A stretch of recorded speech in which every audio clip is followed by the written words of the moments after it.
Македонската влада форсира избори брзи, додека Франција, една од земјите лидери во Европската унија, сериозно размислуваат за одложување на вториот круг на локалните избори, кој треба да се одржи на 21 јуни.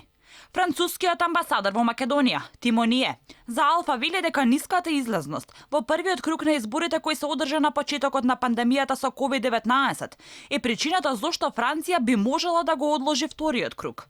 Сепак, според амбасадорот, конечната одлука за одржување на изборите зависи од политичкиот договор меѓу партиите.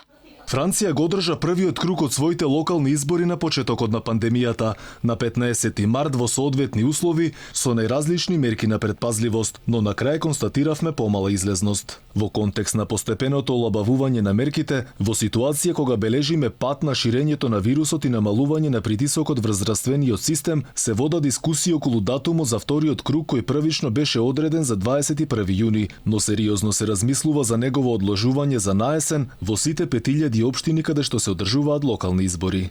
Евентуалната ниска излазност на изборите во Македонија, доколку се одржат летово, според упатините, највеќе им одговара на СДСМ. Но сепак, учеството на граѓаните на изборите ќе биде оценувано од наблюдувачката мисија на ОПСЕ ОДХР. Од меѓународната наблюдувачка мисија за Алфа вела дека од исклучителна важност во нивниот мониторинг и излезноста на граѓаните. Според СДСМ, брзи корона избори се целта, под маски и растојание.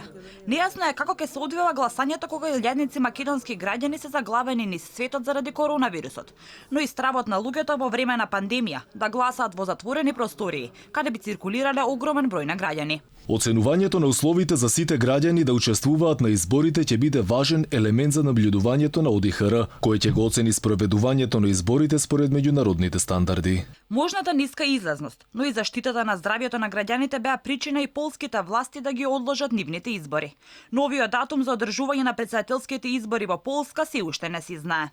Инаку, според Венецијанската комисија, по примерот на Турција и Грузија, вела дека избори треба да се организираат дури по истекот на 60 дена, од денот кога престанала вонредната состојба, затоа што изборите бараат мирна политичка атмосфера и целосно почитување на сите слободи и човекови права.